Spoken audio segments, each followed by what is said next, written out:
యేసుక్రీస్తు నామములో మీ అందరికీ కూడా శుభములు తెలియజేస్తూ ఉన్నాను. ప్రభువు మరి ఒక తరుణాన్ని మనకిచ్చి ఆయన సన్నిధిలో సమకూర్చబడేటువంటి, ఆయనకు ప్రార్థన చేసేటువంటి అవకాశాన్ని ఆయన మనకిచ్చినందుకు గాను ఆయన మనం స్తుతిస్తూ ఘనపరుస్తూ కొద్దిసేపు దేవుని యొక్క వాక్యాన్ని మనం జ్ఞాపకం చేసుకుందాం. దినవృత్తాంతముల 2వ గ్రంథము 14వ అధ్యాయము 11వ వచనాన్ని మనం చదువుకుందాం. 2 Chronicles చాప్టర్ 14 verse 11. 2వ దినవృత్తాంతముల గ్రంథము 14వ అధ్యాయము 11వ వచనాన్ని మనం చదువుకుందాం. 370వ పేజీ. నేను చదువుతున్నాను, నాతో కలిసి చదవడానికి ప్రయత్నం చేయండి.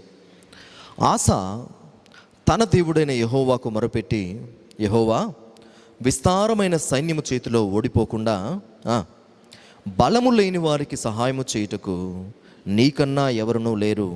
మా దేవా యెహోవా, మాకు సహాయము చేయుము. నిన్నే నమ్ముకుని ఉన్నాము. నీ నామమును బట్టియే ఈ సైన్యమును ఎదిరించుటకు బయలుదేరి ఉన్నాము. యెహోవా, నీవే మా దేవుడువు. నరమాత్రులను నీపై జయమొందనీయకుము అని ప్రార్థింపగా అన్న మాటను మనం ఇక్కడ చూస్తూ ఉన్నాం. సో ఈ సమయంలో ఆసా అనేటువంటి యొక్క రాజు చేసినటువంటి ప్రార్థనను బట్టి దేవుని సన్నిధిలో అతడు ఎలాంటి విజయాన్ని పొందుకున్నాడో ఈ అధ్యాయంలో మనము చూడగలుగుతాం. సో ఆసా చేసినటువంటి పనిని బట్టి, ప్రార్థనను బట్టి దేవుడు అతని జీవితంలో ఎలాంటి సహాయం చేశాడో మనము అర్థం చేసుకోగలుగుతాం. అక్కడ అన్నాడు, తన దేవుడనే యెహోవాకు మొరపెట్టి ఆయన అంటున్నాడు, యెహోవా, విస్తారమైన సైన్యము చేతిలో ఓడిపోకుండా బలము లేని వారికి సహాయము చేయుటకు నీకన్నా ఎవరునూ లేరు.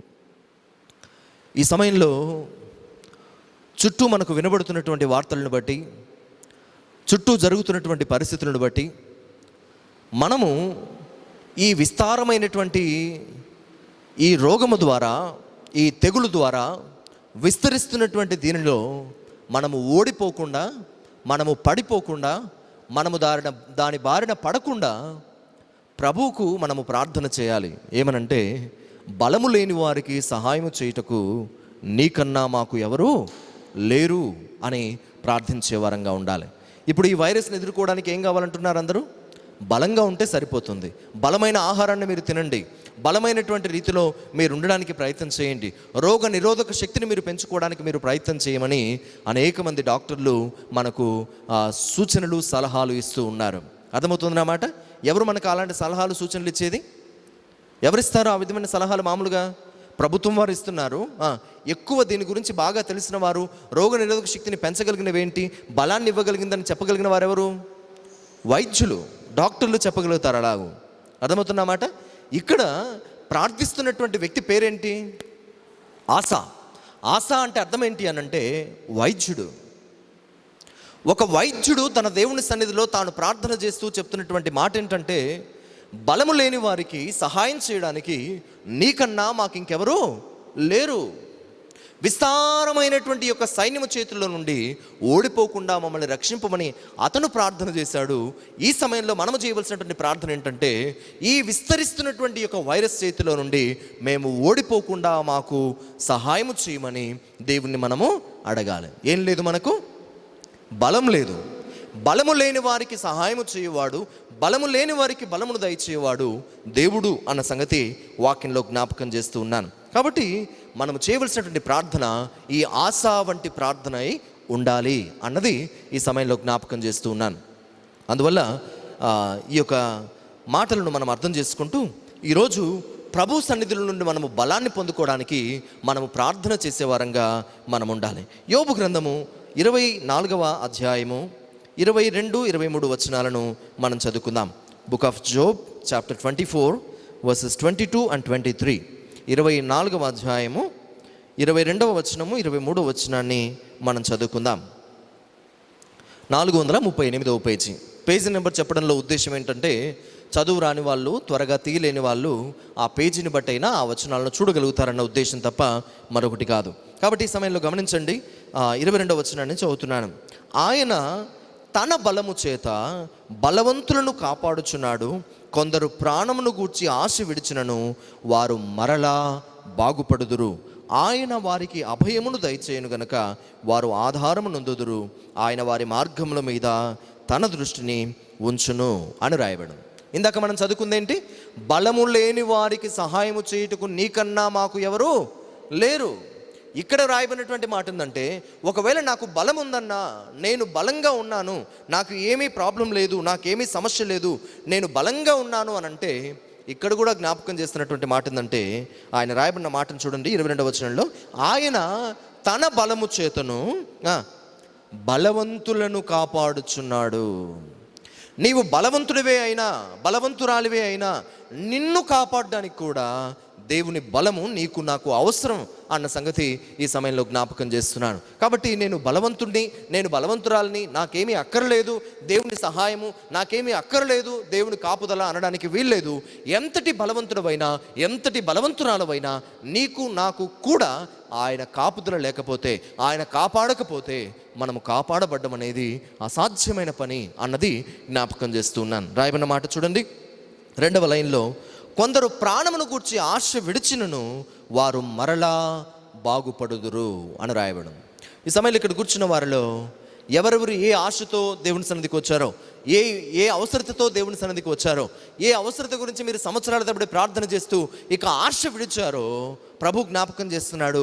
మీరు ఆశ విడిచినను ఏం చేస్తాను, వారు మరలా బాగుపడుదురు అన్నమాట వాక్యంలో మనం గమనిస్తున్నాం. కాబట్టి ఈ సమయంలో మనం ఇక్కడ ఉన్న వారం అందరం కూడా గుర్తుపెట్టుకోవాల్సిన విషయం ఏంటంటే, మనకు మనంగా సహాయం చేసుకోలేనప్పుడు, మనకు మనంగా మనల్ని కాపాడుకోలేనప్పుడు, మనకు మనంగా మనము మేలు చేసుకోలేనప్పుడు దేవుడు జ్ఞాపకం చేస్తున్నాడు, బలవంతులను సైతము కాపాడగలిగిన వాడను నేనే. మీరు ఒకవేళ ప్రాణాన్ని గురించి ఆశ విడిచి ఉన్నా కూడా ఆ ఆశ కలిగినటువంటి వారిగా తిరిగి మరలా మిమ్మల్ని బాగు చేయువాడను నేనే అని ఆయన స్పష్టంగా జ్ఞాపకం చేస్తూ ఉన్నాడు. 23వ వచనం, ఆయన వారికి అభయమును దయచేయును గనుక వారు ఆధారము నొందుదురు. దేవుడు మనకి ఏమిచ్చే దేవుడు ఆయన సన్నిధికి వచ్చినటువంటి మనందరి జీవితాల్లో ఏమిచ్చే దేవుడు? ఆయన అభయం ఇచ్చే దేవుడు. అభయం అంటే అర్థం ఏంటి? ఇంకా ఏ ప్రమాదము, ఏ ఇబ్బంది, ఏ కీడు, ఏ విధమైనటువంటి కష్టము నీకు రాదు. నీవు నా నీడకు వచ్చావు, నన్ను శరణుజొచ్చావు, నా దగ్గరికి వచ్చావు కాబట్టి, నన్ను వేడుకున్నావు కాబట్టి నీకు ఏ విధమైనటువంటి ఇక కష్టము, నష్టము, కీడు జరగదు అని. అందుకే మనం పాడుకుంటాం, దేవుడే నాకాశ్రయంబు దివ్యమైన దుర్గము మహావినోదు డాపదల సహాయుడై నన్బ్రోచును అభయమేపుడానంద మానందమౌగ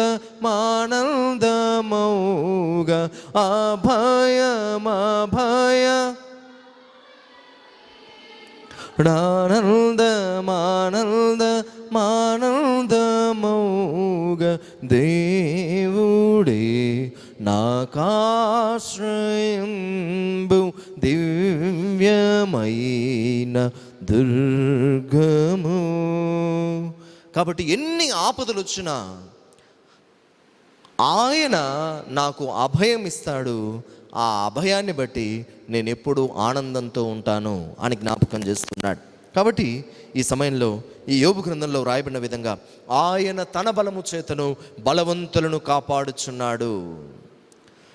కొందరు ప్రాణాన్ని గురించి ఆశ విడిచినా కూడా వారు మరలా బాగుపడదురు అని వ్రాయబడిన మాటను వాక్యంలో జ్ఞాపకం చేస్తున్నాను. మరలా మరలా మరలా ప్రభు పదే పదే నీకు నాకు జ్ఞాపకం చేస్తున్నటువంటి మాట, నిన్ను నన్ను ఆయన బాగు చేసే దేవుడు, నీకు నాకు ఆయన సహాయం చేసే దేవుడు, నిన్ను నన్ను ఆయన కాపాడే దేవుడు. ఆ దేవునికి మనం ఇక్కడ ప్రార్థన చేయడానికి వచ్చాం. అందుకే కీర్తనకారుడు అంటాడు, మహోన్నతుడైన దేవునికి తర్వాత ఏం రాయబడ్డది, నా కార్యము సఫలము చేయ దేవునికి నేను మొరపెట్టుచున్నాను. ఆ మహోన్నతుడైన దేవునికి నేను మొరపెట్టడానికి ఆయన సన్నిధికి నేను వచ్చానన్న సంగతిని జ్ఞాపకం చేస్తూ ఉన్నాడు. ఇదే యోబు గ్రంథంలో 26వ అధ్యాయము 2వ వచనాన్ని కూడా మనం అక్కడ చూద్దాం. 26, 1, 2 వచనాలను మనం చూద్దాం. 2వ వచనం చూడండి.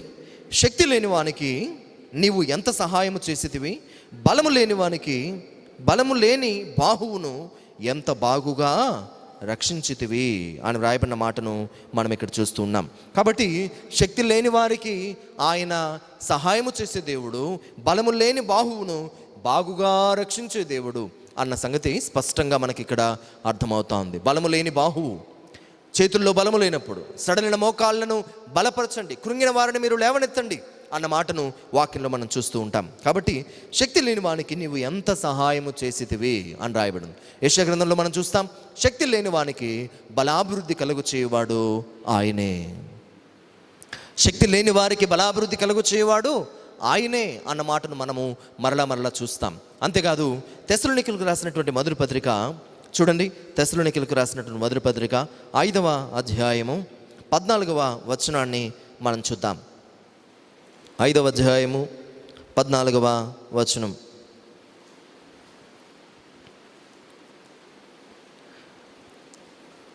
సహోదరులారా, మేము మీకు బోధించినది ఏమనగా, అక్రమముగా నడుచుకున్న వారికి బుద్ధి చెప్పుడి, ధైర్యము చెడిన వారిని ధైర్యపరచుడి, తర్వాత బలహీనులకు ఊతనీయుడి, అందరి ఎడల దీర్ఘశాంతము గలవారై ఉండుడి.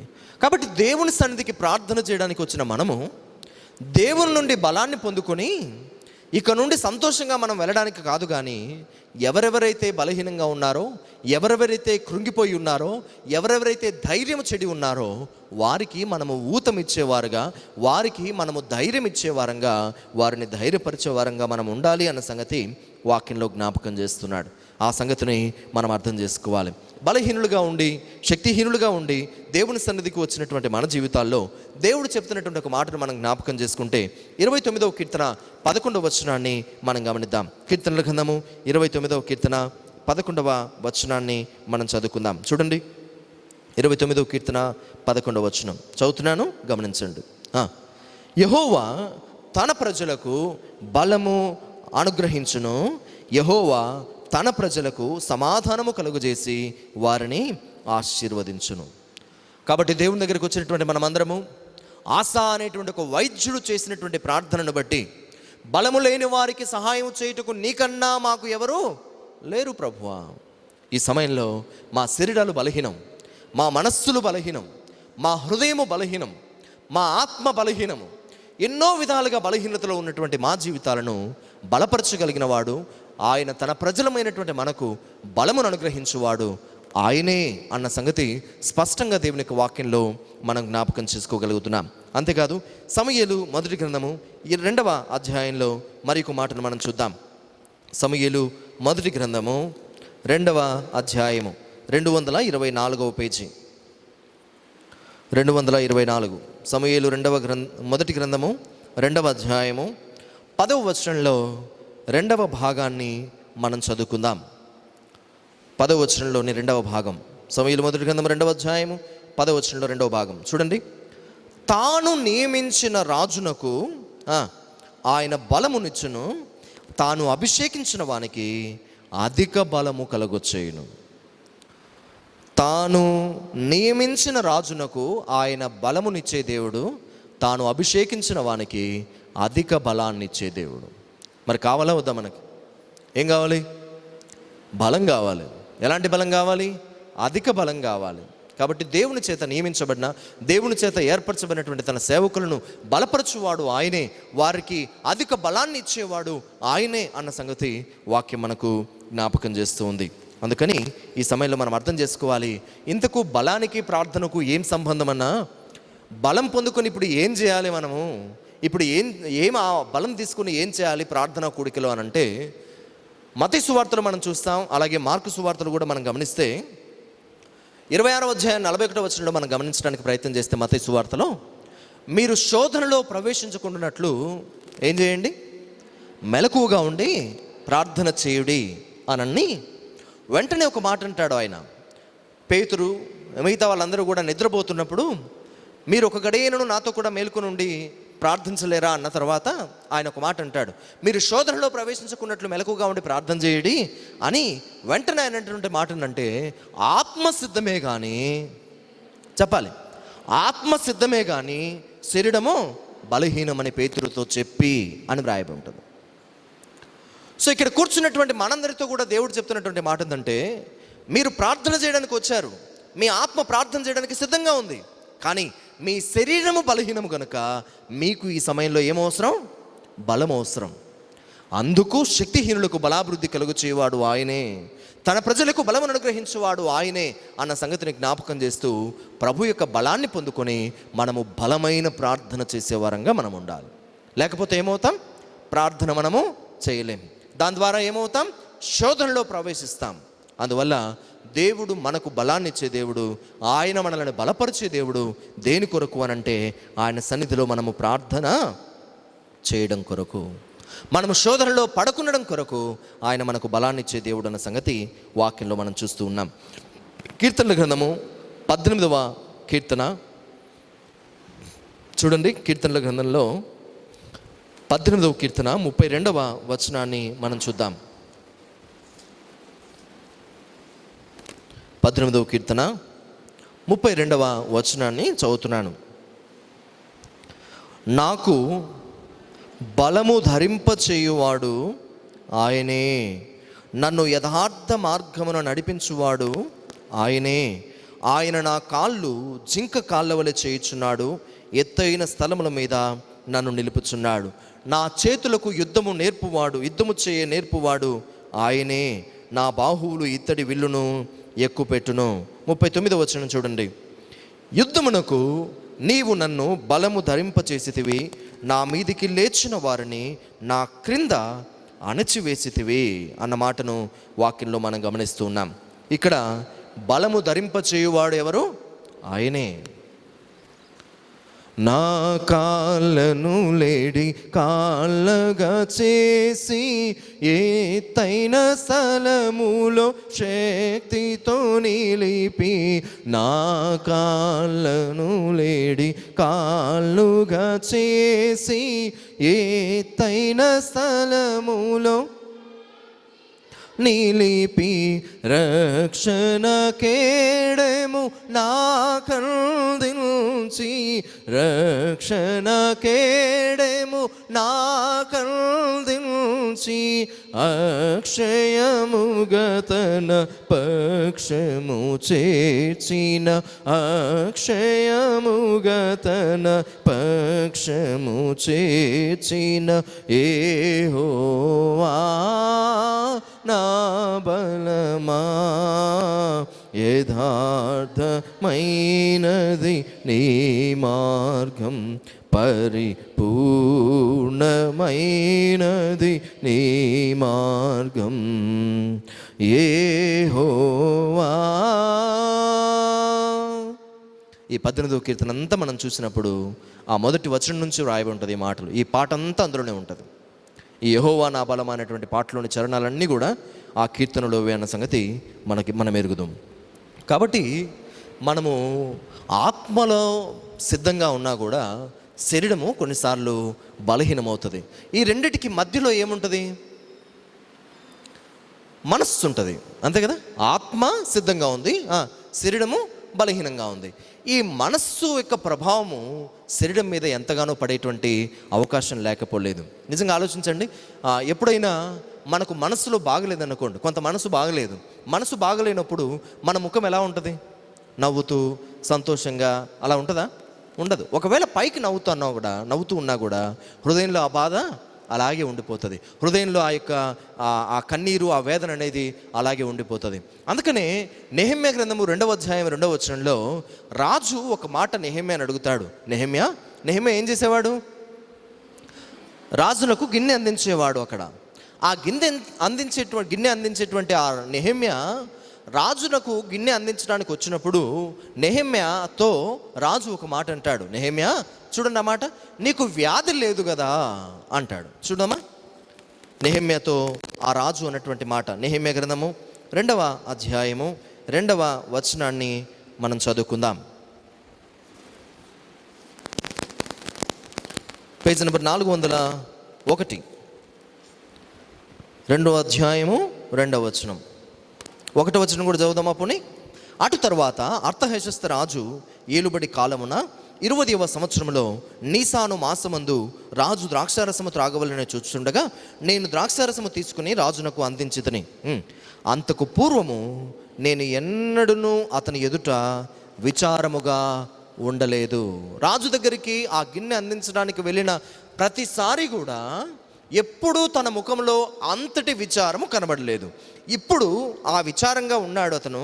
2వ వచనంలో రాయబడింది, కాగా రాజు ఏమంటున్నారో చూడండి, నీకు వ్యాధి లేదు కదా, నీ ముఖము విచారముగానున్నదేమి, నీ హృదయ దుఃఖము చేతనే కదా అది కలిగినదని, హృదయ దుఃఖము చేతనే అది కలిగినదని నాతో అనగా అని వ్రాయబడిన మాటను మనం ఇక్కడ చూస్తున్నాం.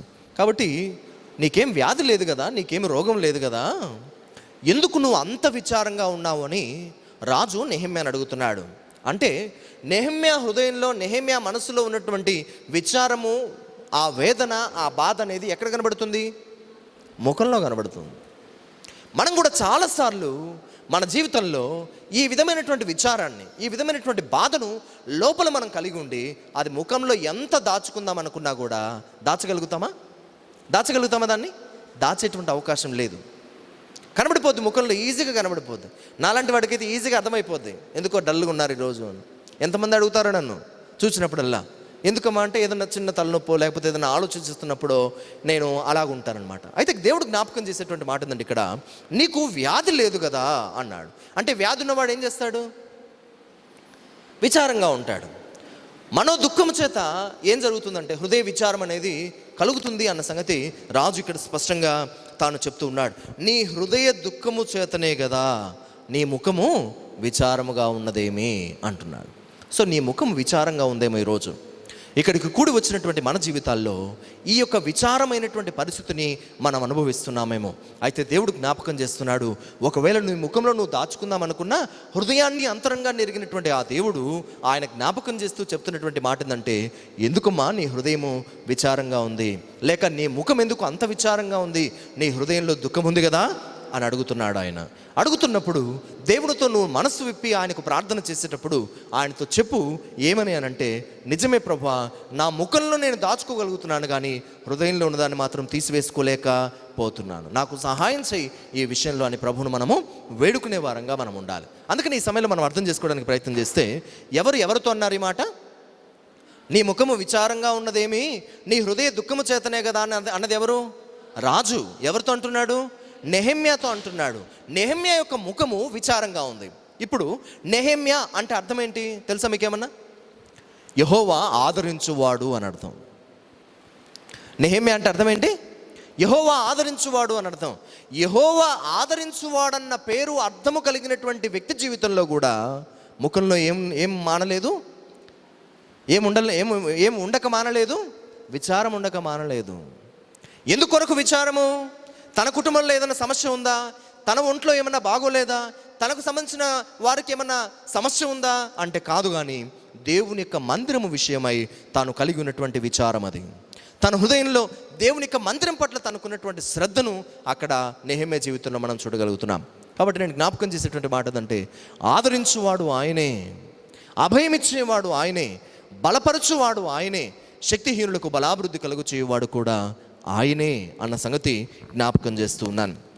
అందువల్ల మనం ఒకవేళ మానసికంగా కృంగిపోతూ ఇక్కడికి వచ్చినా, శరీరంలో బలహీనమై మనం ఇక్కడికి వచ్చినా, ఆధ్యాత్మిక జీవితంలో ఆత్మసిద్ధంగా ఉండి శరీరం బలహీనంగా ఉన్నా, ప్రార్థన చేయడానికి మనస్సు రాకపోయినా, కొన్నిసార్లు నాకు కొంతమంది చెప్తా ఉంటారు, అన్న ఎంత ప్రార్థన చేద్దామన్నా కూడా నాకు ప్రార్థన రావడం లేదు, వాక్యం చదువుదామంటే నాకు నిద్ర వస్తూ ఉంటుంది, ఏం చేయాలి నేను అని నిస్సహాయమైన స్థితిలో బలహీనంగా ఉండి వాళ్ళు నాకు చెప్తూ ఉంటారు. అయితే నేను జ్ఞాపకం చేసేటువంటి విషయం ఏంటంటే, దేవుడు మనలను ఆయన బలపరిచేటువంటి దేవుడు. ఎందుకు దిగులుగా ఉన్నావు, ఎందుకు విచారంగా ఉన్నావు, ఏమైంది నీకు అని ఆయన అడుగుతున్నప్పుడు సమాధానం మనం చెప్పే వారంగా మనం ఉండాలి.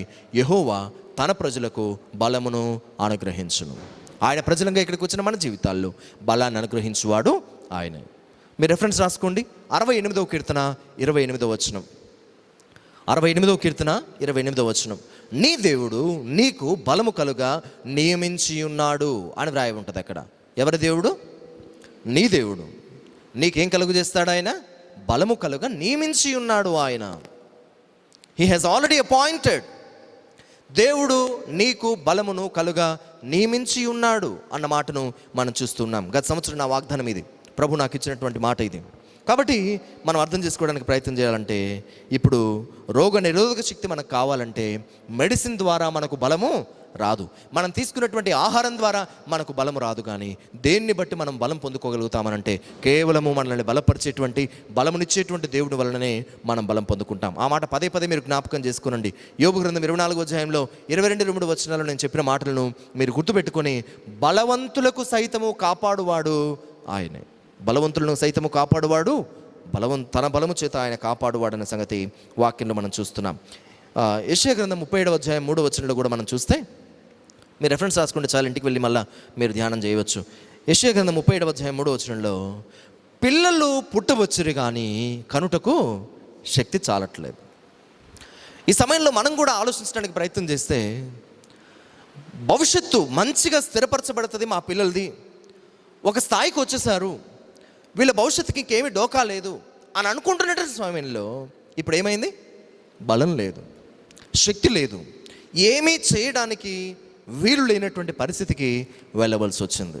పిల్లల వివాహం విషయంలో అలాగ ఆలోచిస్తున్నవారు, లేక ఉద్యోగాల విషయంలో ఇక స్థిరపరచబడతారు, చదువు అయిపోయింది అని అనుకుంటున్న సమయంలో కూడా ఇలాంటి శక్తి లేనటువంటి సమయాన్ని మనము, ఆ పరిస్థితిని మనం ఎదుర్కొంటూ ఉన్నాం. ఈ సమయంలో దేవుడు తిరిగి ఆయన మనకు బలమును అనుగ్రహించే దేవుడు అన్న సంగతి వాక్యంలో స్పష్టంగా మనము జ్ఞాపకం చేస్తూ ఉన్నాను. యెహోషువ గ్రంథంలో 14వ అధ్యాయము 11-12 వచనాలను మనం గమనిస్తే, అక్కడ భక్తుడైనటువంటి కాలేబు మనకు కనబడతాడు. యెహోషువ గ్రంథం 14వ అధ్యాయం 11-12 వచనాలలో భక్తుడైనటువంటి కాలేబు ఈయన మనకు కనబడతాడు. యెహోషువ యొక్క సమకాలీకుడు. ఈ యెహోషువ యొక్క సమకాలీకుడైనటువంటి కాలేబు జీవితంలో తాను అంటున్నటువంటి మాట ఏంటంటే, మోషే నన్ను పంపిన నాడు నాకు ఎంత బలం ఉందో ఇప్పుడు కూడా నాకు అంతే బలం ఉన్నది. అప్పుడు నాకు 40 సంవత్సరాలు, ఇప్పుడు నాకు 80 సంవత్సరాలు అంటాడు. 80 సంవత్సరాల వయసులో కూడా తన బలము ఉడిగిపోకుండా ఉండడానికి, 80 సంవత్సరాల వయసులో కూడా తన కంటి చూపు మందగిలకుండా ఉండడానికి గల కారణం ఏంటి అనంటే, కాలేబు దేవుని మీద తాను ఉంచినటువంటి అచంచలమైనటువంటి విశ్వాసం, దేవుణ్ణి తాను అనుసరించినటువంటి విధానం. ఎలాగ అనుసరించాడు కాలేబు అనంటే, నిండు మనస్సుతో నేను నిన్ను అనుసరించుతుని. మీరు ఆ విషయాలన్నింటికి వెళ్ళి మీరు ధ్యానించడానికి ప్రయత్నం చేయండి. నిండు మనస్సుతో అనుసరించాడని పదే పదే కాలేబుని గురించి వ్రాయబడి ఉంటుంది. కాలేబు అంటే అర్థము 2 అర్థాలు వస్తాయి. ఒకటి కుక్క అన్నటువంటి అర్థం వస్తుంది, రెండవది పరాక్రమశాలి అనేటువంటి అర్థం వస్తుంది. ఈ విధమైనటువంటి ఆ పేరుకు అర్థం కలిగినటువంటి ఆ వ్యక్తి ఎంతటి విశ్వాసాన్ని దేవుని ఎడల కనబరిచాడో మనం చూడగలుగుతాం. అతనికి 40 సంవత్సరాల వయసులో ఉన్నటువంటి బలము 80 సంవత్సరాలు వచ్చేసరికి కూడా ఉడిగిపోతుందా, అంటే తగ్గిపోతుందా, పెరుగుతుందా? పోనీ అలాగే ఉంటుందా? బలం మామూలుగా సంవత్సరాలు గడిచే కొద్ది ఏమవుద్ది? శరీరం ఏమవుద్ది? బలహీనమవుతుంది, మనసు కూడా బలహీనమవుతుంది. అవన్నీ కూడా బలహీనం కావాల్సినటువంటి ఆ వ్యక్తి జీవితంలో బలహీనం కాకుండా బలంగానే అలాగే ఉండడానికి గల కారణం ఏంటి అంటే, యెహోషువ మోషే ద్వారా ఆజ్ఞాపించబడినట్లుగా కాలేబుకు పంచిచ్చినటువంటి స్వాస్థ్యం పేరేంటో, ఏ ప్రాంతాన్ని, ఏ ప్రదేశాన్ని స్వాస్థ్యంగా తను ఇచ్చాడు కాలేబుకు? గుర్తుందా ఎవరికన్నా? బాగా తెలుసు మనకి. ఏ ప్రాంతం? హెబ్రోన్. అదే అధ్యాయంలో చూడండి మీరు, చివరికి వచ్చేసరికి అక్కడ మాటలు కనబడతాయి. హెబ్రోను అంటే అర్థం ఏంటి? సహవాసం. సహవాసం ద్వారా మనం బలం పొందుకుంటాం. అందుకని నేను పదే పదే కూడా రమ్మని చెప్పేది, పదే పదే కూడా దేవుని సన్నిధికి రావాలని జ్ఞాపకం చేసేది. ఎందుకు అంటే, మనం సహవాసం ద్వారా దేవుని సన్నిధిలో బలాన్ని పొందుకోగలుగుతాం. దేవుడు మనకిచ్చేటువంటి బలాన్ని మనము జ్ఞాపకం చేసుకుంటున్నాం.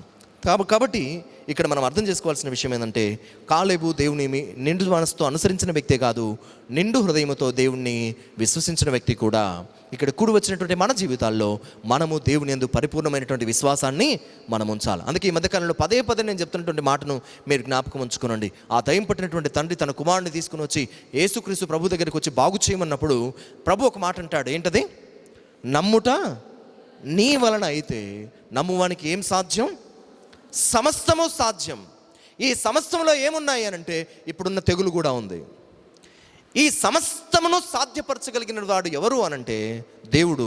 సమస్తాన్ని సాధ్యపరచుకోగలిగింది ఎవరు అంటే, నమ్మగలిగిన వాడు. ఆ తండ్రి ఒక మాట అంటాడు, నమ్ముచున్నాను ప్రభువా, నాలో అపనమ్మకం ఉండకుండా సహాయం చేయి.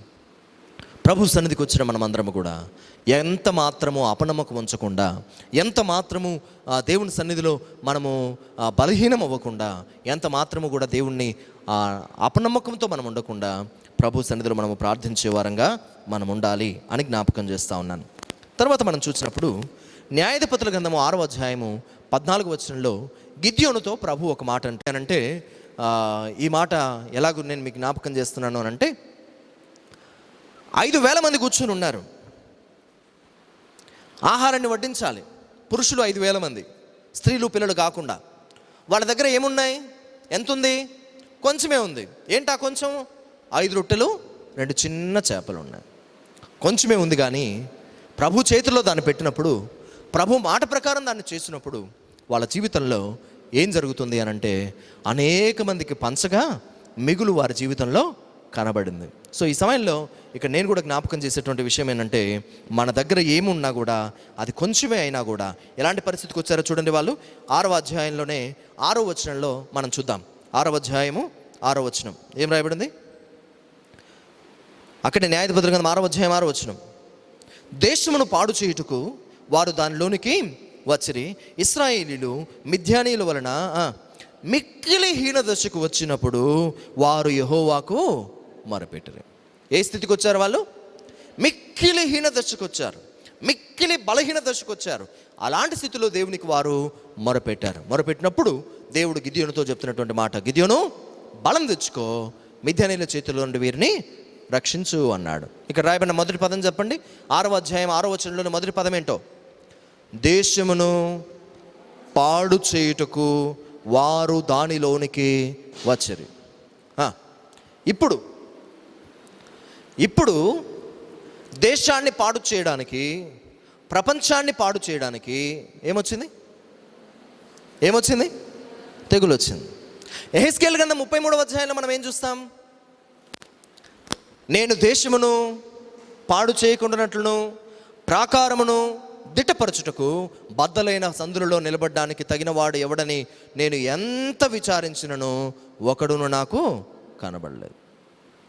సో దేశాన్ని పాడు చేయకుండా, దేశము దేవుని సన్నిధిలో పాడు చేయబడకుండా ఉండాలి అని అంటే, దేవుని సన్నిధిలో ఉన్నటువంటి మనము బాగు చేయడానికి ప్రార్థన చేసేవారంగా ఉండాలి. ఎంతటి మిక్కిలి హీన దశకు మనం వచ్చినా, ఎంతటి మిక్కిలి బలహీన దశకు మనము చేరినా దేవుని సన్నిధిలో మనము ఆ ప్రకారం చేయాలి అన్న సంగతిని జ్ఞాపకం చేస్తూ ఉన్నాను. వారు మొరపెట్టారు. ఇప్పుడు కూడా మనం ఎలాగున్నాం? మిక్కిలి హీన దశ. చూడండి, ఇప్పుడు న్యూస్లో చెప్తా ఉన్నారు, ఏ స్టేజ్కి వచ్చింది అని అంటే, వస్తున్న వారిలో ఎవరికి ఉందో ఎవరికి లేదో కూడా మనకు తెలియదు. ఎంతమంది క్యారియర్స్గా ఉన్నారో తెలీదు.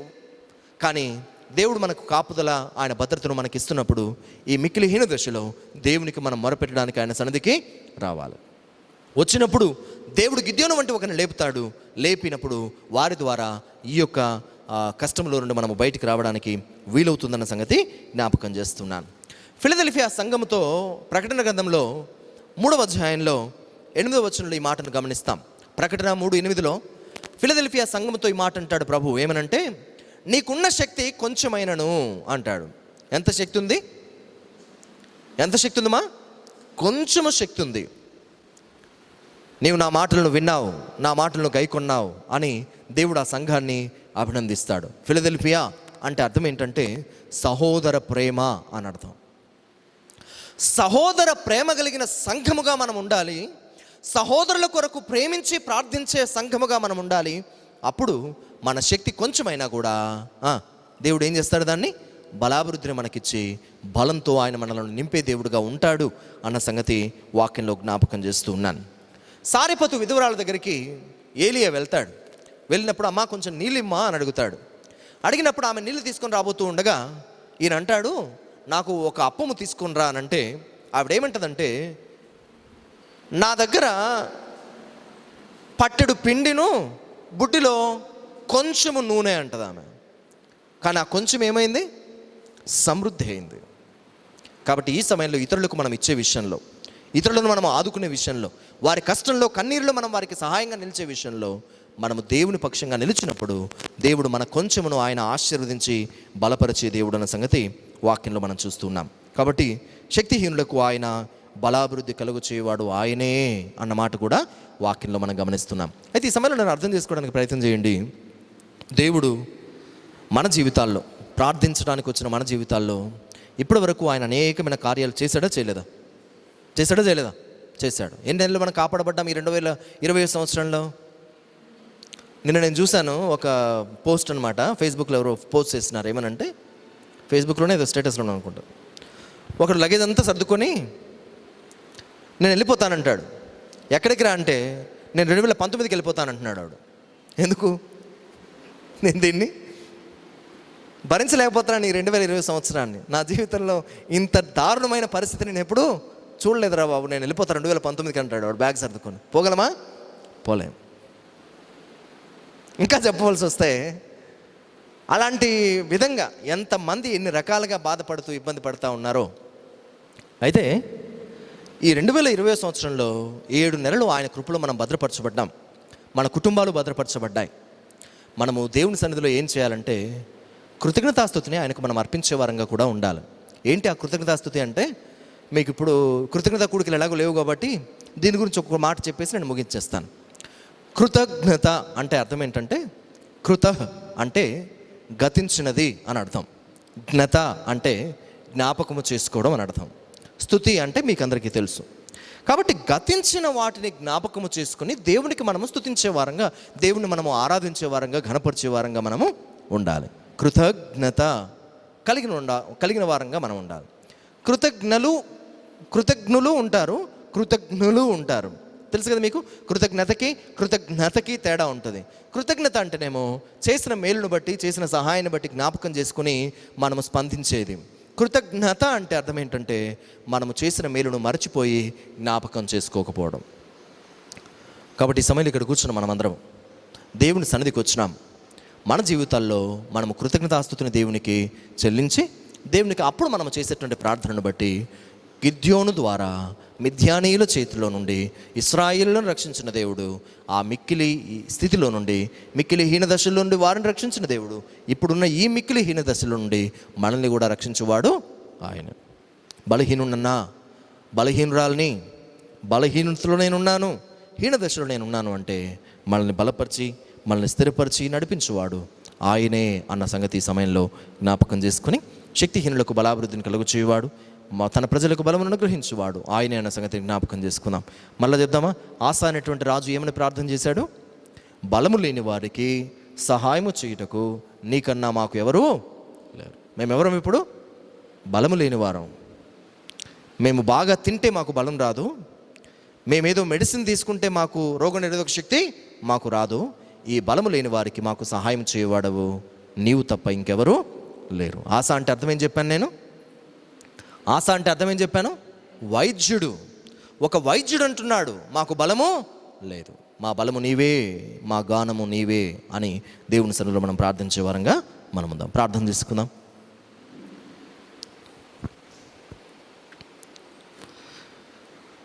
ప్రభు సన్నిధిలో మనం ఉన్నాం. మనం మన బలహీనతలను, నా ఆత్మసిద్ధంగానే ఉంది కానీ నా శరీరం బలహీనం. ఈ సమయంలో నీ ప్రజలంగా నీ సన్నిధికి వచ్చాం, మమ్మల్ని బలపరచమని ప్రభును మనం వేడుకుందాం.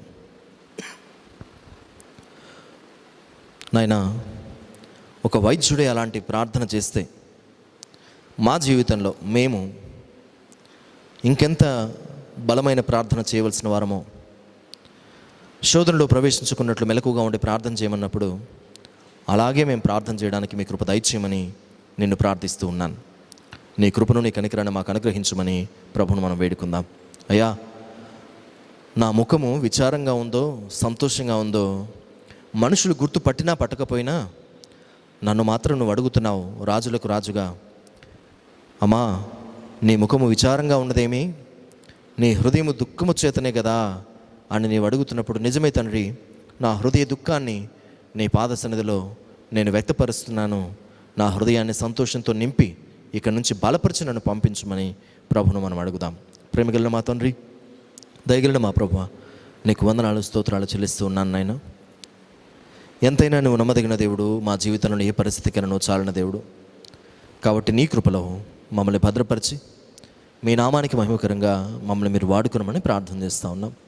బలహీనమని నీ సన్నిధిలో ఒప్పుకుంటూ మమ్మల్ని మీరు బలపరిచి సహాయం చేయమని, వచ్చిన బిడ్డలందరినీ దీవించుమని, నీ సన్నిధికి వచ్చి చేస్తున్న ఈ ప్రార్థన విజ్ఞాపనల మీద నీ కనుదృష్టిని నిలిపి, మిక్కిలి హీన దశలో ఉన్నటువంటి ఈ యొక్క దేశాన్ని పాడు చేయడానికి వచ్చిన ఈ తెగుల నుండి మమ్మల్ని, మా కుటుంబాలను, సంఘాన్ని నీవే కాపాడి భద్రపరిచి నడిపించుమని యేసయ్య నామంలో ప్రార్థించి వేడుకుంటున్నాం మా పరమ తండ్రి.